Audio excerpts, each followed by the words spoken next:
നല്ല ഭൂരിപക്ഷത്തോടുകൂടി കടന്നു വരും എന്നുള്ള ശുഭപ്രതീക്ഷയോടുകൂടിയാണ് മുന്നോട്ട് പോകുന്നത്.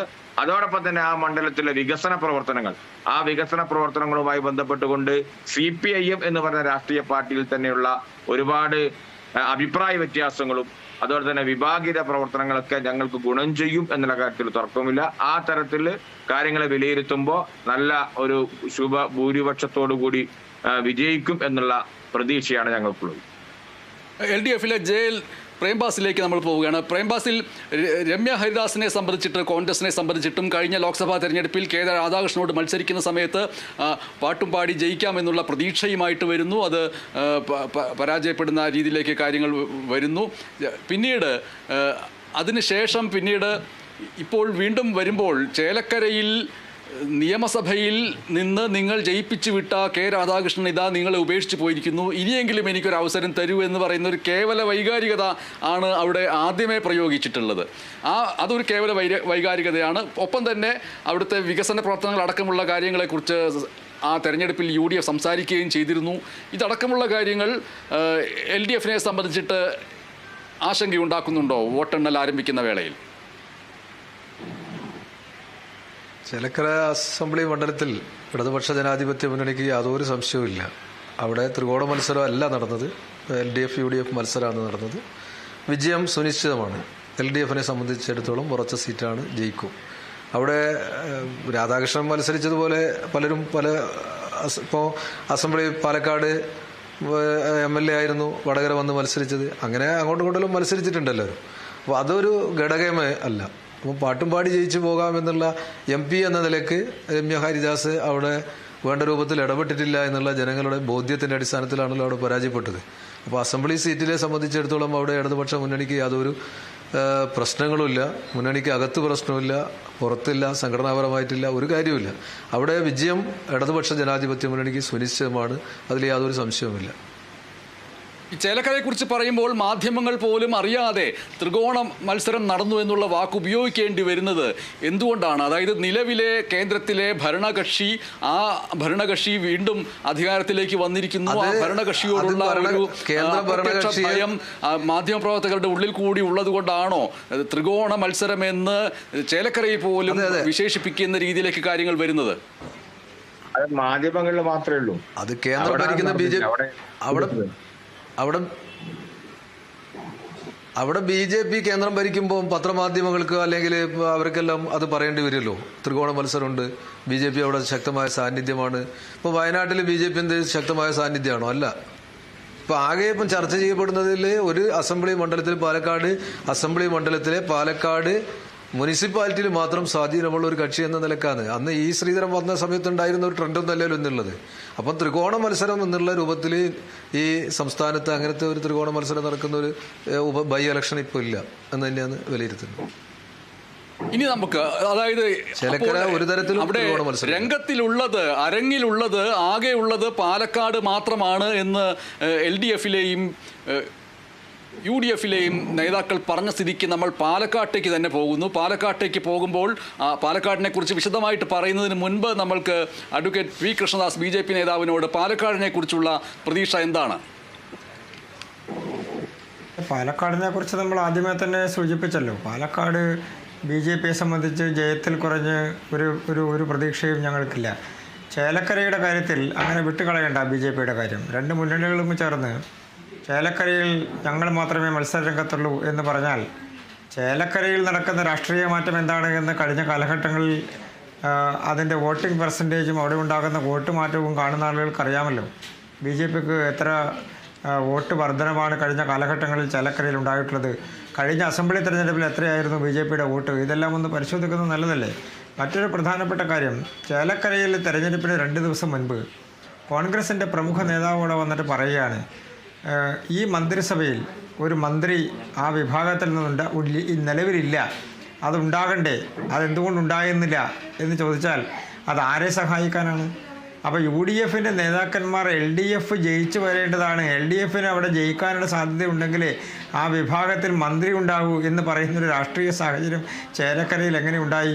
അപ്പോൾ അതുകൊണ്ടാണ് ഞങ്ങൾ നേരത്തെ തന്നെ സൂചിപ്പിച്ചത്, കേരള രാഷ്ട്രീയത്തിൽ പ്രത്യേകിച്ച് തൃശ്ശൂർ ജില്ലയുമായി ബന്ധപ്പെട്ടുകൊണ്ട് അടുത്ത കാലത്തുണ്ടായിട്ടുള്ള രാഷ്ട്രീയ മാറ്റങ്ങളിൽ ഇടത് വലത് മുന്നണികൾ ഒരുമിച്ച് നിന്നുകൊണ്ടാണ് BJP എതിർക്കുന്നത്. ആ BJP എതിർക്കുന്നതിൻ്റെ പരിണിത ഫലമാണ് തൃശ്ശൂരിൽ കണ്ടതും അതുതന്നെയാണ് പാലക്കാട് കാണാൻ പോകുന്നത്. അതുതന്നെയാണ് ചേലക്കരയിലെ ത്രികോണ മത്സരം എന്ന് പറയുന്നിടത്ത് വോട്ട് വരുമ്പോൾ നമുക്ക് മനസ്സിലാകുമല്ലോ ത്രികോണ മത്സരമായിരുന്നോ, BJPക്ക് എത്ര വോട്ട് കൂടിയിട്ടുണ്ട് എന്നുള്ളത് മനസ്സിലാകുമല്ലോ.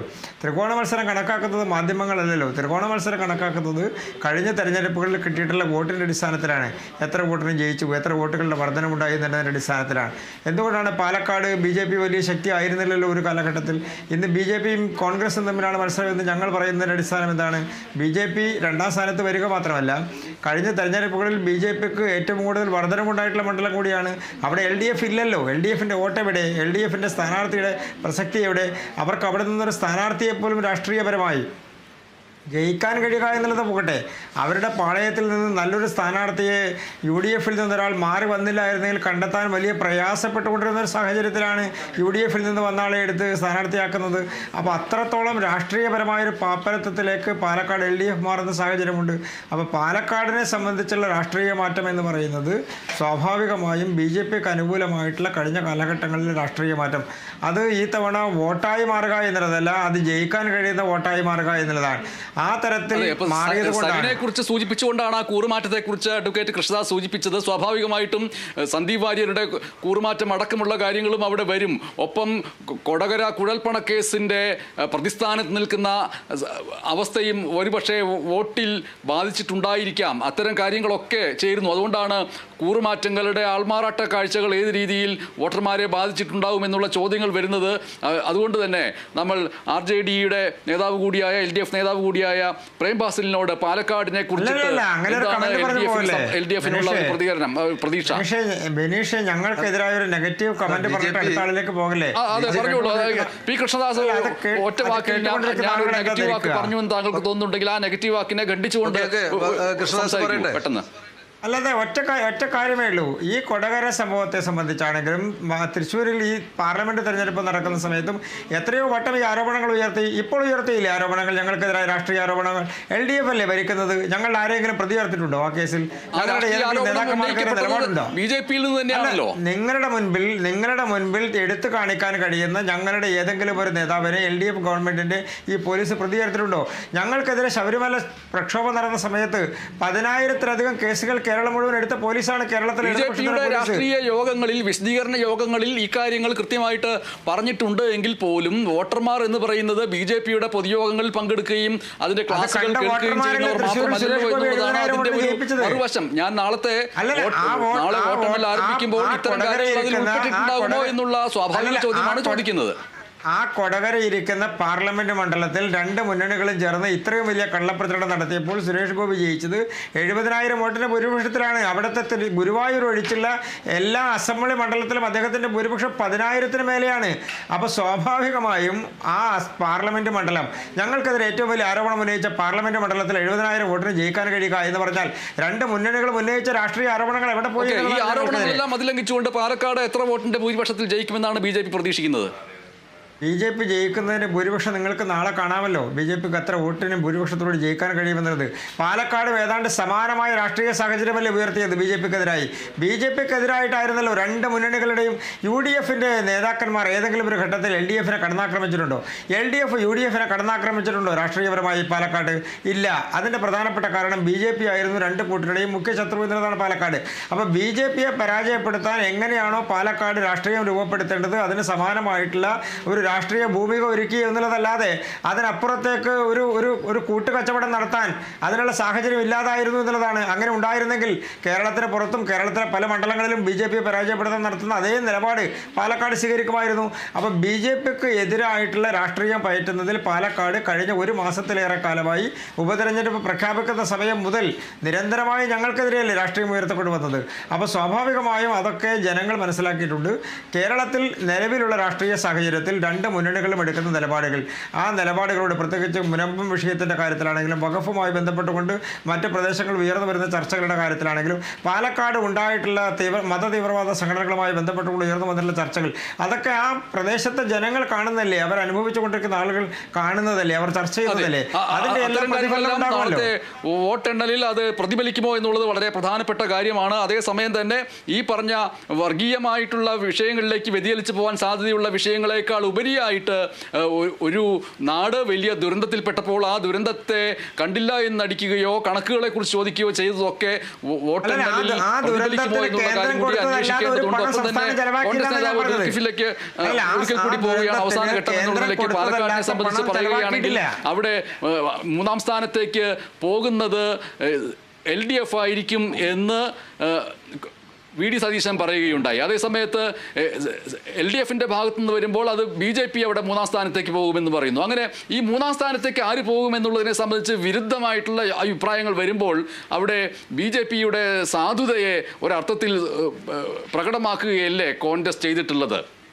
EP ദുൽഖ്വിൽ ഒരിക്കലുമില്ല. അവിടെ BJPയുടെ കിട്ടാവുന്ന ഏറ്റവും നല്ല സ്ഥാനാർത്ഥിയാണ് കഴിഞ്ഞ തവണ മത്സരിച്ചത്. ആ കഴിഞ്ഞ തവണ മത്സരിച്ചപ്പോഴും പ്രിയപ്പെട്ട ഷാഫി പറമ്പിൽ മിന്നുന്ന വിജയമാണ് കരസ്ഥമാക്കിയത്. ഇത്തവണ നേരത്തെ BJPയുടെ പ്രതിനിധി പറഞ്ഞതുപോലെയല്ല BJPയുടെ അവസ്ഥ.